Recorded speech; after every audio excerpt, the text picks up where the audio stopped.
To this one kick of the ball by Didier Drogba. Yeah, it's the greatest night in Chelsea history. Champions of Europe at last.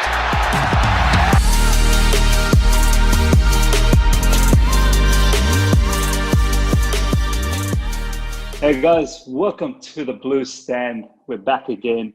You guys know there's a particular news that's just buzzing at the moment, and it's all about Ben Chilwell.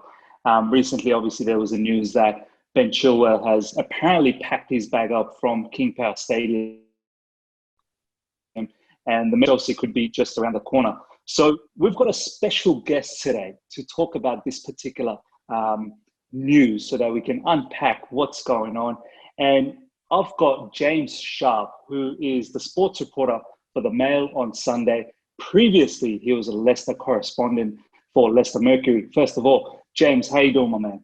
I'm good. Thank you for having me on the show. Yeah, it's pretty. All I'm hearing at the minute is just Ben Chilwell, Ben Chilwell, Ben Chilwell. It's honestly, it's such a pleasure to have you. Someone who's got a lot more local knowledge than us Chelsea fans who seem to get news left, right, and centre. So it's great to have you so you can set some of this stuff for us. So I'll kick things off and then we'll move towards my panelists, Amir and Kunal, who are a regular member of this particular show. So first of all, what I want to talk about is, I guess, as you already know, the recent news that came out not that long ago, maybe 3-4 days ago, which created an absolute pandemonium in our fan base, especially in social media, that is. It's all about, all of a sudden, there was some news. I think some local journalist in Leicester has said that, Ben Chilwell's packed up everything. He's left King Power, said his goodbyes, and the medical's just around the corner. So what I want to ask you is, how true is this news from your perspective, or to your knowledge? From my point of view, from what I'm gathering, we're not that far. We're not that far down the line. From what I'm gathering, I mean, I know a lot of Leicester's players aren't due back in the training ground as yet. As far as I'm aware, I'm certain that there are conversations happening and there are talks ongoing between the clubs to try and come to some sort of arrangement. But as far as I'm aware, and now these things can escalate quite quickly. As far as I'm aware, at the minute, Leicester see Ben Chilwell is still their player. Right. I'm not aware that there's been a medical anytime soon. But as I say, I'm sure that there are conversations happening between the two clubs as they try and decide on how much to pay, how it's going to be staggered, all that kind of thing. So I'm not quite sure whether Chelsea fans are going to be excited by that news or pleased or disappointed, because I'm seeing there's quite a lot of different views between Chelsea fans as to whether they want to see Ben Chilwell there.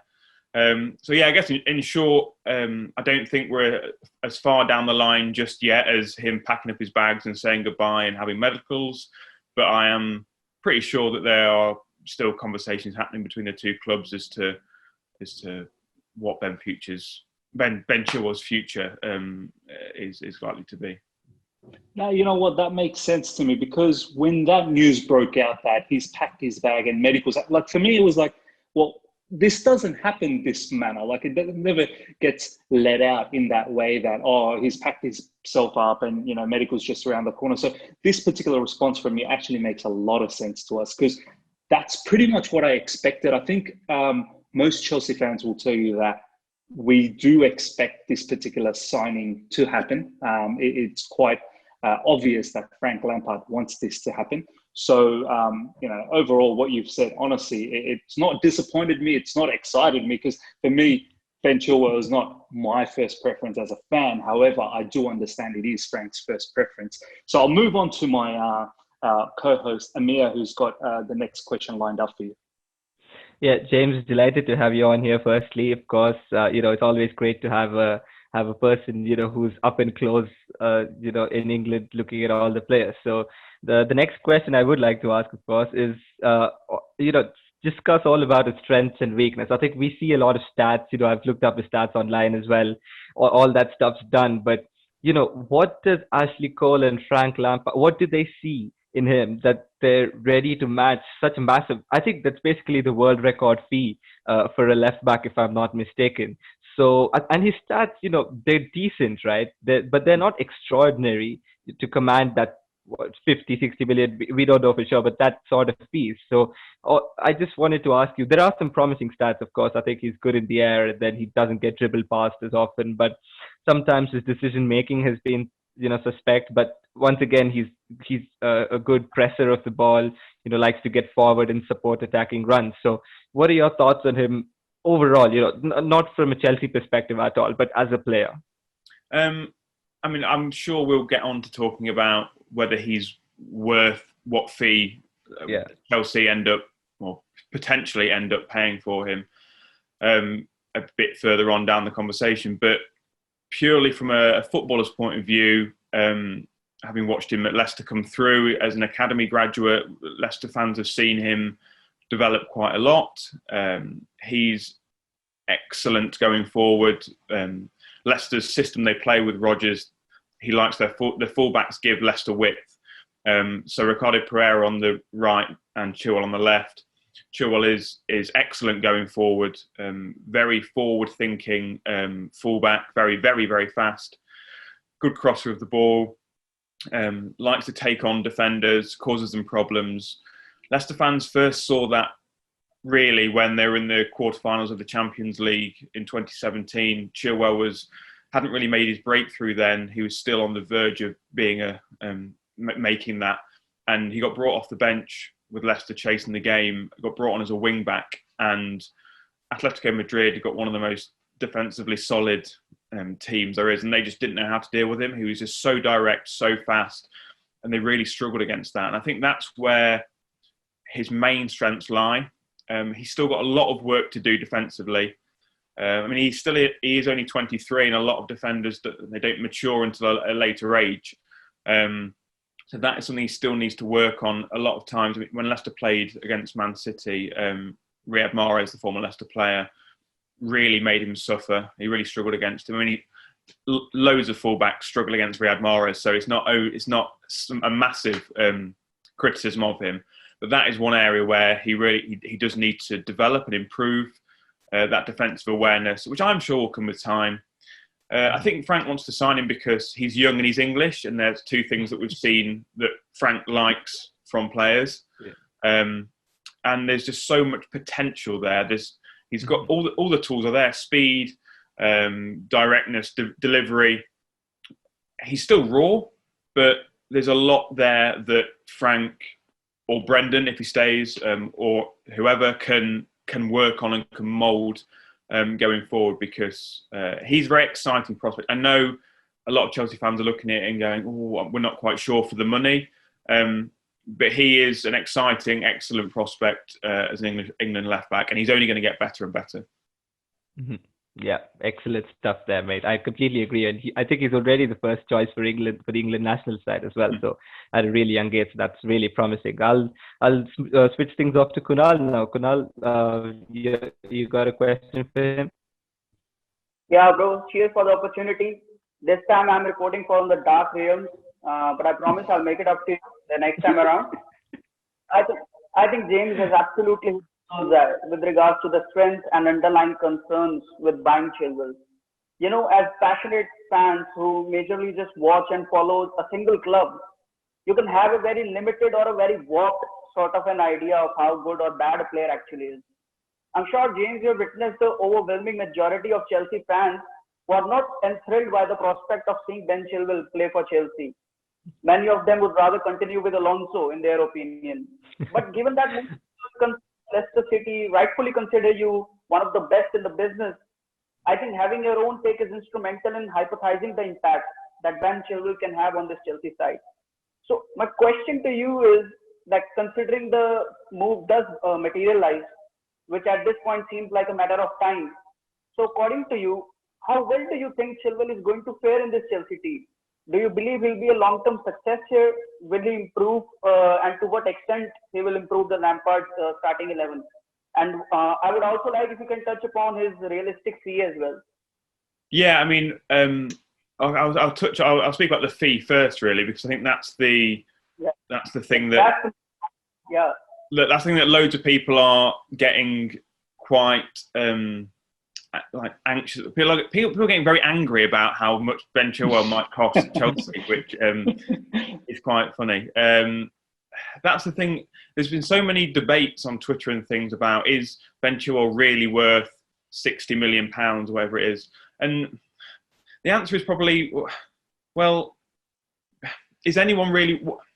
It's difficult because it doesn't matter what Ben Chilwell is really worth as a footballer, and whatever fans, whether it be Leicester fans or Chelsea fans or whoever, think a player is worth, it doesn't really matter whether he's really worth that amount of money, whether Harry Maguire is really worth £80 million or Riyad Mahrez was really worth £60 million when Leicester sold him.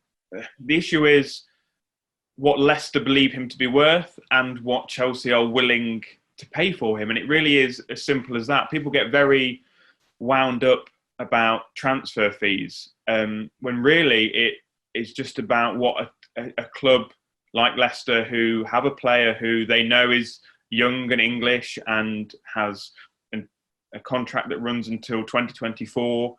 They know that they're in a position of power. They know that they don't need to sell him. They know they don't want to sell him.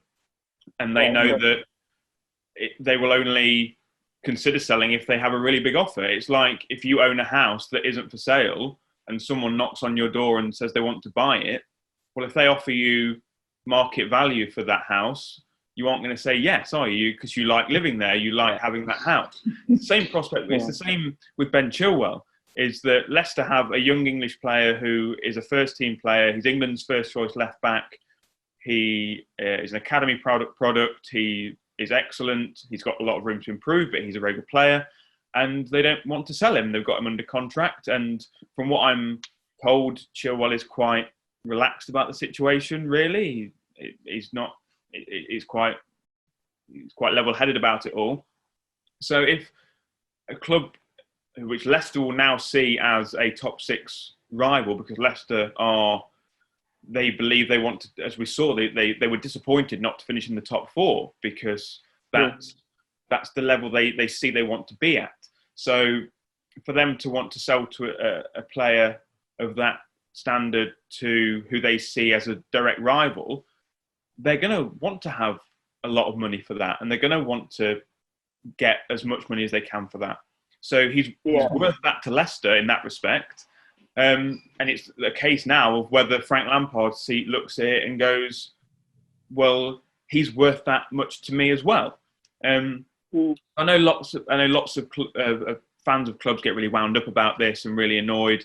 But it really is as simple as he's only worth what Leicester are willing to sell him for and what Chelsea are willing to pay. And it's going to be roughly around £60 million if Chelsea want to buy him. And in response to your second question, how do I see him fitting in?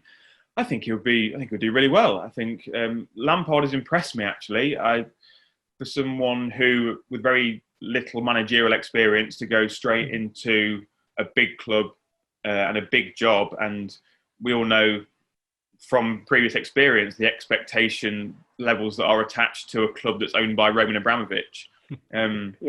Failure is never an option. So I've been pretty impressed with Frank to finish in the top four, having had a transfer ban. I know there's a big disappointment in the FA Cup final, but I think he's done pretty well, and I've been quite impressed with how he's moulded and developed the young English players at Chelsea. And I think Chilwell will do well. I think under Lampard there, and I think he'll get him, if Chilwell does go there, he'll get him to thrive. I'll also say that from a Leicester point of view, if he stays with Leicester, he'll also thrive under Brendan Rodgers as well.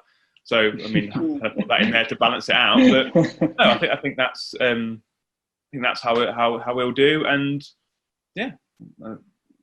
we'll see what happens. Spot on. I'll have to 100% agree here, because you see, Chelsea are essentially buying from a direct rival as well. And Leicester is not exactly a team with the rest of money. It's not like you're buying from a Brighton who would, consider 20-25 million as a particular large fee. Exactly. So, and of course, that English passport is a factor to consider in. With that said, I think when you want a player, you essentially pay for the team that is not willing to sell but would command a high fee. You'll have to be they are in the position of power essentially, Leicester. So I think the fee is really not an issue. When you talk about Ben Chilwell, it's more about the impact that he is about to have. And I think also the signs have been promising. So I'll agree with absolutely everything that has been said. And with that point, I think we'll move on to Wiz now as well. Yeah, I just want to quickly add before we actually go to the next question to Amir. I just want to add that's so important what you just said, James, in regards to it brings a lot of perspective from a fan's point of view that it's important to understand not to get caught up in this whole pricing war, because at the end of the day, we need to realize that there's a club that values their player at a particular level. It's very important that Leicester's in a situation where, as you said, they've got a player that's contracted till 2024. They don't really need to sell him at all. And they know that, as you said, he's English, he's the England left back. So they know he's a very, very top-notch player for them. And they're going to hold the price that they feel that is the right price for him to leave, especially to a direct rival. And I think it's very important from a fan's point of view to understand that, to forget the price here for a moment, because you're trying to get a player from a team that doesn't really need to sell. So that was very interesting. I'll push it on to Amir now. Yeah, I have to agree, man, that house comparison thing, that was brilliant analogy, to be fair. I mean, now, like, it's actually gone into me, like now I realize that you shouldn't get too hung up on the fees, right? So yeah, but everyone, I get it, and I understand why people do get wound up by transfer fees, because they are ludicrously huge, and at the end of the day, they're just a player playing football, and people might say, well, he's not the finished article, so why are we paying £60 million for that? And I get that.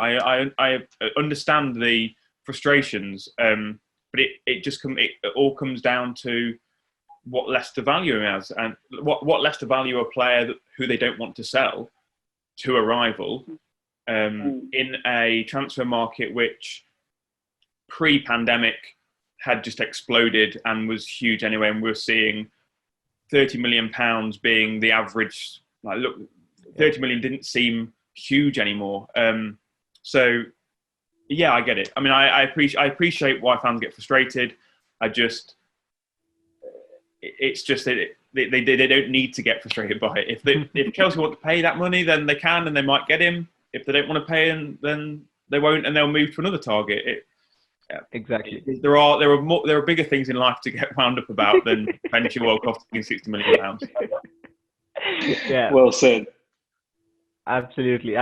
So then let's move on. Then, as you mentioned, you said that he's not the finished article, and I think I completely agree with you there that he's got a lot to improve upon. So, what are your a couple of brief things? Which, I mean, he can of course go on to become probably a very fantastic left back, right? As you said, they peak a little later. But what do you think that he has to improve right now to step up from Leicester to Chelsea's level? I mean, I'm not saying there's a big difference, of course, because I think Leicester finished 4 or 5, just like a few points below Chelsea, right? So that's not really a cause of concern. But then when you see the level of expectation, the level of football, and of course, a very important thing is that he will be playing in the Champions League, suppose the move does materialize.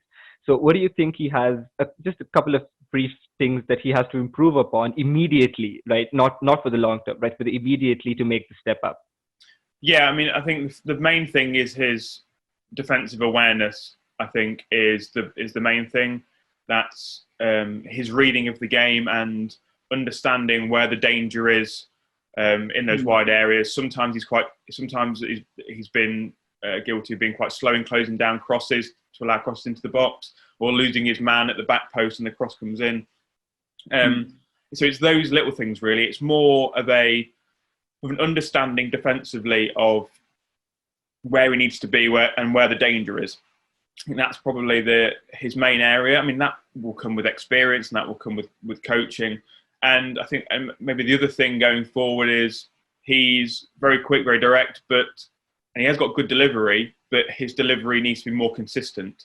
Sometimes his crosses into the box have been a little bit wild.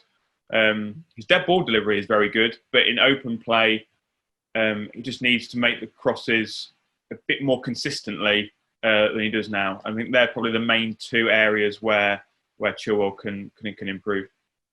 Yeah, excellent, man. Now, just before I hand things off to Miz to close this off, I'll probably, ask you another question. I mean, I hate to put you in this position, but what do you think the probability is of Chilwell becoming a Chelsea player at the end? Oh, I hate these questions. I know, exactly. Whatever I say here, I just get hammered for it. So if I go, yeah, he's going to be a Chelsea player, and then I get Leicester fans going, like hammering me, and then I can say no, he won't be in about 2 days' time, and then I get hammered for that as well. Without wanting to sit on the fence, it all comes down to, whether Chelsea pay what Leicester want for him. And if they do that, then I think he probably will go. So probability-wise, I don't know the intricacies of Chelsea's financial packages, but if I was to, I think there's probably a 65-70% chance that Chilwell will go. I literally probably just put that out the air, to be quite honest with you. I could have said 50-50, and that would have been even more sitting on the fence. But I think it's probably more likely than not that he will go, because I think Frank Lampard wants him a lot. We've already seen that he's got money to spend with the signings of Werner and Ziyech. So if Frank wants him as much as we all think he does, then they will probably pay the money that Leicester want. Yeah, look, I think that's a perfect answer. Honestly, for me, I think that's what it is. It's a deal that Frank will have to push for it. I think Ben Chilwell is ready, but I really enjoyed what you said, that he's not at the same time too bothered either, because he has the contract in 24. And it's not like Leicester doesn't play good football. They play really good football. They've got Brendan Rodgers over there. And it's a very good setup over there. So he's only 23. So it's not like he's running out of time to make that big jump. So it's really up to Frank. And I think that's what it comes down to. And I feel Frank really wants this player. So I think that 70%, I'll probably say about 75% that it probably will happen, because Frank honestly wants this player that badly.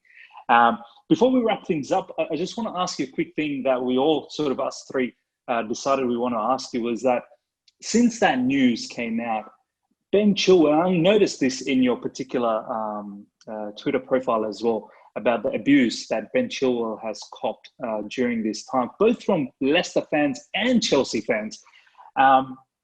Tell us a little bit about this, because I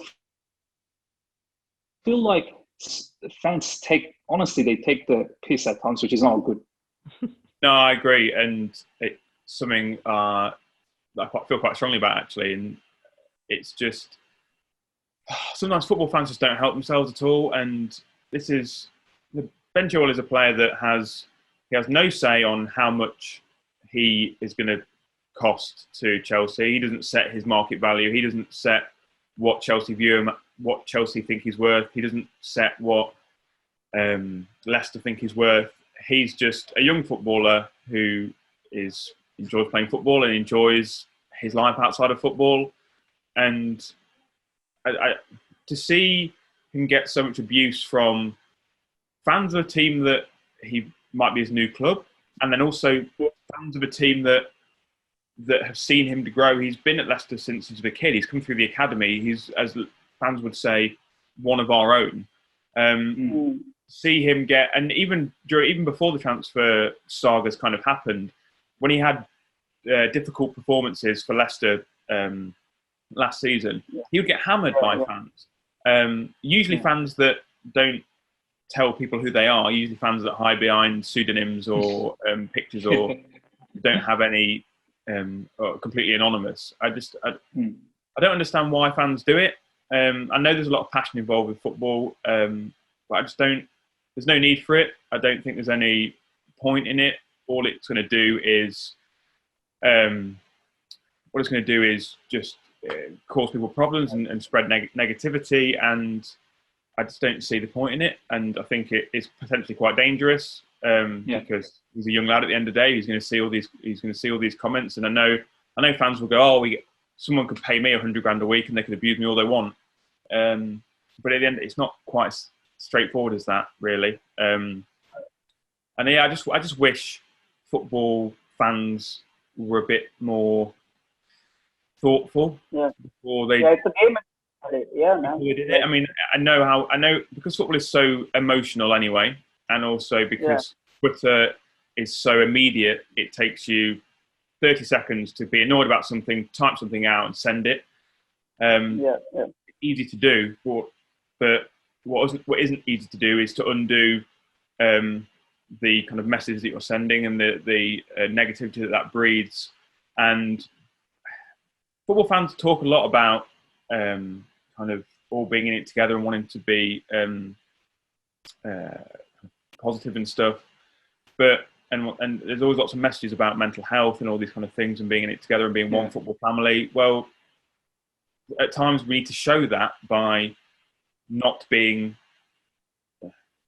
horrible to people. And I think the abuse is unnecessary, unwarranted, and just needs to stop, really. I could go on for ages about that, but look, you know what, you're bang on. Honestly, like the thing that you said about the mental health, we talk about that in social media. Everyone talks about that. There's regulative bodies that talk about that, but yet these things keep happening on a day-to-day basis. Not just Ben Chilwell, there are other players that cop so much abuse on a daily basis, which is it just makes me go mad. But anyway, let's not end it on a negative note. I know it's an important note, but let's not end it on that manner. Just quickly, Amir, Kunal, I'll start with Kunal. Any final words to say to James before we say bye? Yeah, I wish I had any points to add there, because James has just taken everything out of my mouth. I had a certain, semi-script prepared for pointing out Chilwell's stuff, but I think James has been excellent in everything that he has said, and especially the message at the end of the day.